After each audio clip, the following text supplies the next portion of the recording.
Hello everyone, I'm your host Faisal, and this time for the main story, I have set the stage. Now it hear from our narrator. I'm Zach. I'm 28. I live alone in a small but decent apartment just outside Newark, New Jersey. I work for a mid-sized tech company, back-end developer, mostly Python and Node stuff. Nothing fancy, but I'm good at it. I keep to myself mostly. I got a couple of friends from college, but I've never been that guy who needs a big social life. Honestly, I'm just trying to build something real, my life, my stability, after a bunch of years that didn't make much sense. Anyway, a few months ago, something happened that still plays in my head. And it started like this. We had this open position on the product team. Everyone was waiting to see who'd fill it. The usual office gossip. Monday morning in walks Caroline. First impression, sharp, confident. Not in-your-face kind of confident, just comfortable in her own skin. She looked like someone who's been through stuff and came out better, not bitter. And yeah, she was beautiful. Like actually beautiful, not Instagram filter beautiful. Early 30s, maybe mid, definitely older than me, but I didn't care. We got introduced during the daily stand-up. She smiled, shook my hand, and said, "Nice to finally meet someone who doesn't pretend to be interested in meetings." I smirked, said something lame like, "You'll fit right in." She laughed. Over the next few days, we kept bumping into each other in the kitchen outside, waiting for Uber by the elevators. It wasn't forced. She wasn't trying too hard. It was easy.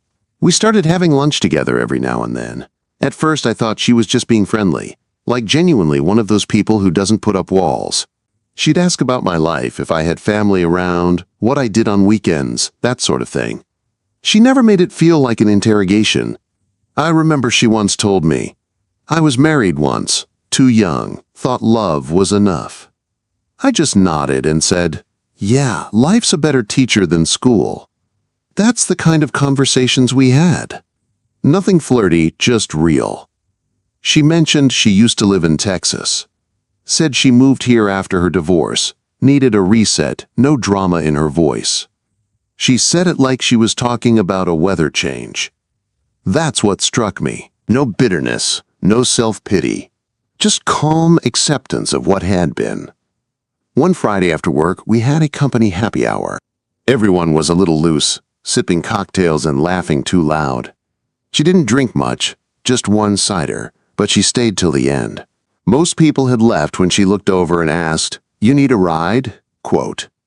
I wasn't going to say no. It was quiet in her car, not awkward, just calm. She had jazz playing low, windows slightly cracked open. We talked about stupid things. The worst bug I ever shipped, her first car, how terrible dating apps were. When we pulled up to my building, I unbuckled my seatbelt, looked over to thank her, and that's when she said it.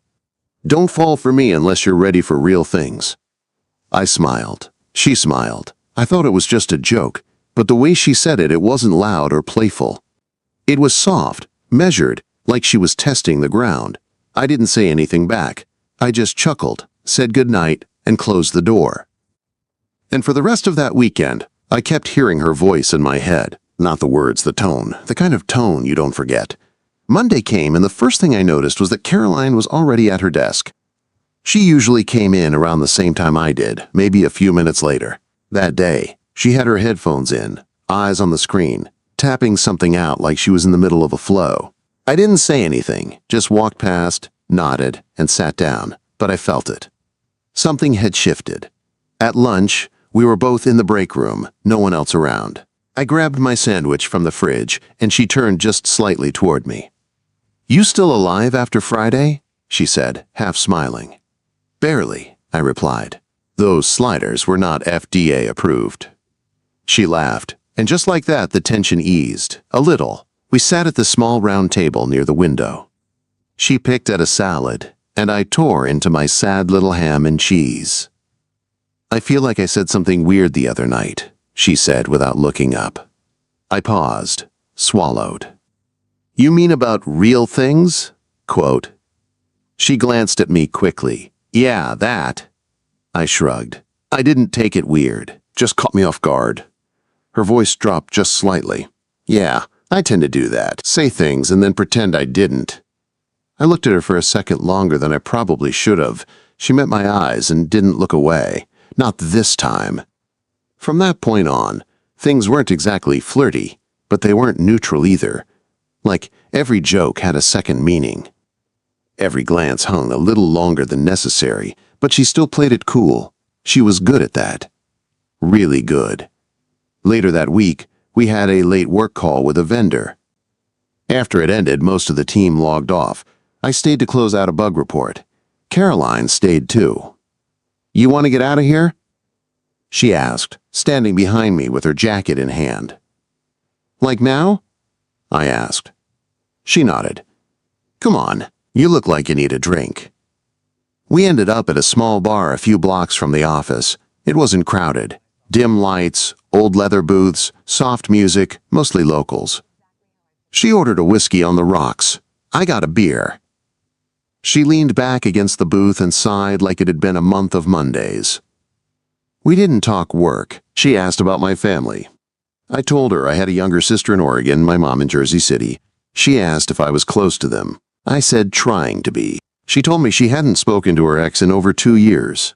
We had this moment, she said, where we both just gave up, and neither of us fought for it. I didn't know what to say, so I just listened. She looked down at her glass, turned it slowly. "You ever think about it?" she asked. "About what?" I replied. "Marriage, family, all that?" Quote. I chuckled. "I guess not lately. Kind of feels like another planet, you know?" Quote. She nodded slowly. "Yeah, it does." We left the bar just after 9. She walked a little ahead, her hands in her pockets, looking up at the night sky like she was trying to read it. At the intersection, we stopped. The street was quiet. She turned to me, smirking, but her eyes were serious. "You know," she said, "you're the kind of guy I'd marry if I ever did it again." I laughed, not sure how to respond. That's some endorsement. She didn't laugh, just tilted her head. "You think I'm joking?" Quote. I don't know. Quote. She smiled then, the kind of smile people give when they're backing away from something they probably shouldn't have said, and then she changed the subject. Talked about how the bars smelled like old books, about how she missed libraries, about how dating apps made people disposable. But I kept hearing that sentence echo in my head. The next day, it got weirder. Not in a bad way, in a subtle way. We were in a meeting with the whole product team. Someone made a dumb comment about deadlines. Everyone laughed. And I cracked something dry like, if I had $1 for every sprint that actually delivered on time. A few people chuckled. Caroline, sitting across from me, looked at me for a second. Just looked and then smiled. Not the good one, dude. Smile. Something different. Like she saw more than what I said. That smile did something to me. The next time we had lunch together, same small table, same casual vibe. I was telling a story about a roommate I had in college who used to bring home reptiles. She laughed. "You've lived a strange life, Zach." "You have no idea," I said. And then without breaking eye contact, she said it. "I could be your wife, you know, if you ever asked." She said it like a joke, but her eyes didn't blink. I froze. I smiled. That dumb, awkward smile guys do when their brain short circuits. And then I said, "You'd make a great one." But I didn't mean it the way she needed me to. I said it like a comeback, not an answer. She gave a half laugh, pushed her tray away, and said she needed to get back to her desk. The rest of the day, she was polite, kind, professional, but something between us had shifted. It went quiet, and for the first time since we met, I didn't know what she was thinking. The next morning, she didn't say a word to me. Not in a cold or angry way, just nothing. She walked past my desk like I wasn't there. I watched her talk with other people, laugh at someone's comment, help one of the interns with a doc, the usual. But with me, there was just a strange absence, and I got in my head about it. I started replaying that moment at lunch over and over. The way she said it, "I could be your wife," you know, if you ever asked. Was it a joke? A test? A dare? Did I fail it? I couldn't focus. I tried debugging a stupid script for over 2 hours and realized afterward it was just a typo in one line. I got up to grab coffee and saw her standing by the kitchen talking with Nate from DevOps. I caught part of their conversation. She was laughing, not fake laughing, really laughing. I hated how much that bothered me. I wasn't supposed to care this much. She was older. We'd known each other a couple months. We hadn't even kissed, but already it felt like I'd lost something that hadn't even started yet. That night, I went home and sat in the dark for a while. Didn't turn the TV on. Didn't play any music. Just sat there with my phone in my hand. I opened our message thread a dozen times. Typed out things like, "Hey, but what you said, was that serious?" But deleted everyone. Around midnight, I gave up, tossed my phone across the bed and tried to sleep. Couldn't. At around 1:30 a.m., I got up and went for a walk around the block. I ended up outside this 24-hour diner, sat inside with a coffee I didn't need, watching people come and go, wondering if she'd already moved on from me in her head. The next few days were awkward. She kept a professional distance, but not rude. No more jokes, no more glances, no more what-ifs. And I kept screwing everything up. I missed a deadline, forgot to join a Zoom meeting. At one point, I even walked into a glass door in the lobby because I was texting while rushing out. Caroline saw it, smirked, and said nothing. I was spiraling. Friday evening, I stayed late to finish a backlog ticket. The office was mostly empty. I could hear the cleaner down the hall pushing a mop. I looked over at Caroline's desk. She was gone. That hit me harder than it should have. A week ago, she would have stayed late too. We probably would have gone for drinks or shared a laugh over microwave noodles. I opened Slack, started typing, "Hey, can we talk?" Deleted it. Typed again about what you said at lunch. Deleted that too. Then I closed my laptop and told myself I'd stop thinking about her. I made it as far as Saturday afternoon. I was at the grocery store standing in the frozen pizza aisle, staring at 5 brands like they meant something. My phone buzzed from Nate. Saw Caroline last night. She was out with Liam from Dev. Just thought you'd want to know. I didn't reply. I stood there frozen, just staring into the glass. That night, I sat on my porch with a beer, watching the traffic pass, trying not to care, but it ate me alive. I didn't have the right to be jealous. I'd blown it. I let the moment pass. I treated her words like a joke when they clearly weren't. And now maybe she was seeing someone else. Maybe that window she gave me was closed. I thought about everything she'd said over the past few weeks. The honesty, the little smiles, the sentence in the car. Don't fall for me unless you're ready for real things. The line at lunch, I could be your wife. She wasn't messing around. I'd just been too cautious, too stunned, too unsure. Sunday morning, I woke up with a headache, made coffee, and sat at the kitchen table like a man who had one shot left. I opened her chat thread again, and this time I didn't overthink it. I typed, "Coffee, I owe you a better reaction." Then I hit send. No emoji, no nervous punctuation, just that. She didn't respond for almost an hour. I checked my phone 12 times, drank cold coffee, started pacing the apartment. Finally, the reply came in. "Tomorrow after work." No smiley, no extra words, just like mine. Monday dragged like molasses. I watched the clock from 9 a.m. like it was taunting me. Caroline didn't look at me the whole morning. Around 4:45, she glanced at me once and then looked away. When 6 o'clock hit, I stood up, grabbed my bag, and walked out the door. She was already waiting outside, leaning on her car, keys in hand. She didn't say anything when I approached, just nodded toward the passenger door. We drove in silence for 5 minutes. Soft music played. Same jazz she always liked. Then she said, "So you want to talk?" Quote. I nodded, "Yeah, I do." We pulled into a little cafe parking lot I didn't even know existed. It was quiet, dimly lit, and mostly empty. We ordered drinks, sat in a booth by the window, and the silence that sat between us wasn't awkward this time. It was expectant. I opened my mouth to speak, and then stopped. She raised an eyebrow. "What?" I looked at her and said, "I didn't know what to say when you said that thing at lunch about being my wife." She didn't move, didn't blink. I thought maybe you were joking, but something about the way you looked at me, I knew you weren't. She leaned back, folded her arms, and now I wished I hadn't hesitated. She nodded slowly. "I wasn't trying to scare you, Zach. I wasn't trying to rush anything. I've had enough men take me lightly. I didn't think you would. I looked down at my cup. I didn't mean to. I just didn't expect you to mean it. Quote. She was quiet for a second, then said, "Neither did I." That line hit harder than anything. Neither of us expected it, I said, but there it was. I looked at her for a moment. She wasn't smiling. She wasn't joking. She was waiting. We sat in silence for a bit after that. The kind of silence where both people are thinking the same thing but don't know how to say it. The cafe around us was quiet. The clink of cups and the low hum of indie music, the only background.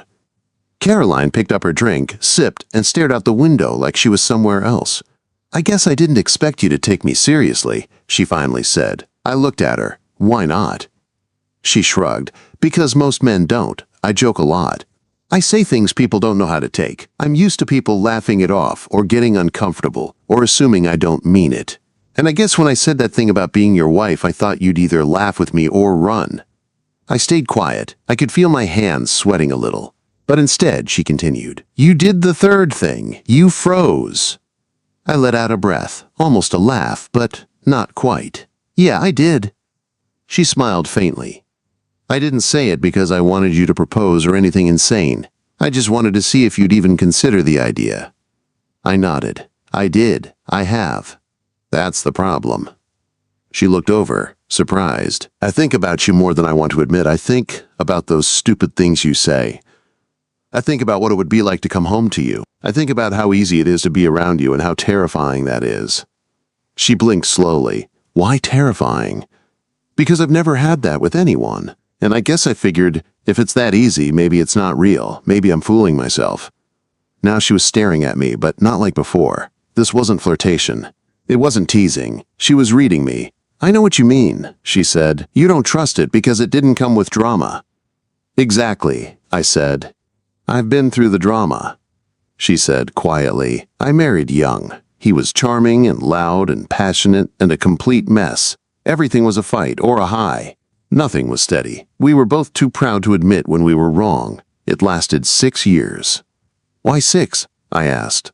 "Because I kept thinking it would settle, that we just needed time, but time only exposed how different we really were." She looked down into her coffee. "I'm not looking for fireworks anymore, Zach. I'm looking for peace, for someone who listens, who shows up." I stared at her, and for once, I didn't feel like a kid talking to an older woman. I felt like a man having a real conversation with someone who had lived more life than I had, but wasn't jaded by it. "I don't know if I'm ready for marriage," I said, honestly, "but I know I'm not ready to lose you." I got a reaction. Her lips parted, but she didn't speak. "I'm not saying we jump into something," I said. "I'm not even saying we tell anyone. I'm just saying I'm here, and I'm not laughing anymore." She smiled, but this time it reached her eyes. "Good," she said, "because I was tired of being funny." After the cafe, she asked if I wanted to take a walk. We ended up walking through a quiet park nearby. The air was cool, the lights dim. There weren't many people out, just the occasional jogger or a couple holding hands. I kept glancing over at her, and each time, she was already looking at me. "I don't think I've ever said this to anyone I work with," she said, "but I like being around you more outside the office than in it." Quote. I grinned. "That's saying something. You put up with me in stand-ups." She laughed barely, but it was real. There was a moment when we passed an empty bench where I reached for her hand. I didn't think too much about it. It just felt like the right thing to do. And she didn't pull away. We sat down and just sat. No agenda, no rush, no deadline. Eventually, she turned to me and said, "So you gonna kiss me or keep overthinking it?" Quote. I smiled. "That obvious?" She nodded painfully. I leaned in slowly, no rush, no pressure. When our lips touched, it wasn't cinematic. It wasn't fire and thunder. It was calm, warm, familiar in a way I couldn't explain. She rested her forehead against mine and whispered, "That wasn't so hard, was it?" Quote. "No," I said. "It really wasn't." We didn't go home together that night. We didn't text cheesy lines after. We didn't change our Facebook statuses or take a selfie. We just let it be what it was. And for the first time in years, I wasn't anxious about what tomorrow would bring. The next morning at the office, Nothing looked different, but I felt it. I passed her desk and she looked up, gave me the smallest smile, the kind of smile you keep just between two people. And I knew that something had started, not because of what she said, but because this time I said something back. It had been about a month since that night at the cafe. Things didn't change overnight, but they changed steadily, quietly, and in the right direction. We didn't make some big announcement at work, no dramatic office romance. We kept things low-key, just like we both preferred. No hand-holding in meetings, no flirty messages on Slack, no stolen kisses in the stairwell. It was something more grounded than that. We had dinners at each other's places. We took turns picking movies we'd both fall asleep to halfway through. I learned she hated folding laundry, but loved organizing shelves. She found out I sometimes talk to myself when I'm debugging code, like full-on conversations. Neither of us ran. That alone said a lot. One Friday morning, I came into the office a little earlier than usual. I brought coffee, hers with oat milk and 1 pump of caramel, just how she liked it. She looked up from her screen when I placed it beside her keyboard. "Thanks," she said, a little smile pulling at her mouth. "No problem, temporary wife," I said. She gave me a sideways glance. "Excuse me?" I smirked and pointed to the t-shirt she was wearing the weekend before, the one with her own handwritten sharp text across the chest. "Temporary wife. Permanent vibes." She laughed softly and shook her head. "Don't read too much into that. I'm not just saying you wore it like it meant something." She took a sip of her coffee and leaned back. "I wore it because it made you blush." Fair enough. There was a pause, one of those charged silences again. The kind I'd gotten better at sitting through instead of escaping with a joke. "I've been thinking," she said, "about us." I nodded slowly. "Me too." She didn't rush. Caroline never did. "I'm not going to pretend I have it all figured out," she said, "but I know what this feels like, and it feels right." I didn't need to say anything to agree. She could see it on my face. We didn't move in together, not yet. But we started spending most nights at my place. It wasn't even a decision. It just happened. One day, her toothbrush was on my sink.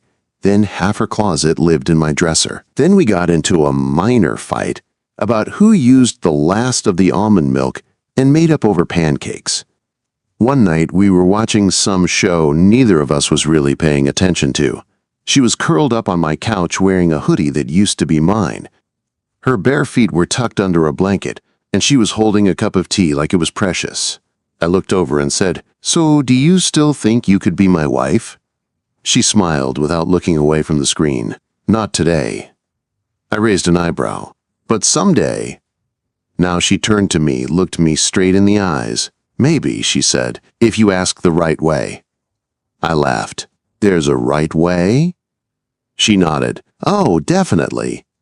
No public scenes, no flash mobs, no rings inside cupcakes. Quote, "Noted," I said. "Guess I'll have to get creative." That night, after she fell asleep, I lay there awake next to her, realizing something. She wasn't joking anymore, and neither was I. 3 months later, I brought it up again. We were in the kitchen making breakfast together. She was burning the toast like always, and I was trying to fry eggs without breaking the yolks. I looked at her and said, "If I asked for real, what would you say?"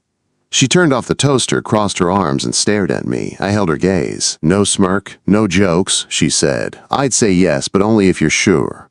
"I am." Another pause. "Then ask me when it feels like the right moment," she said.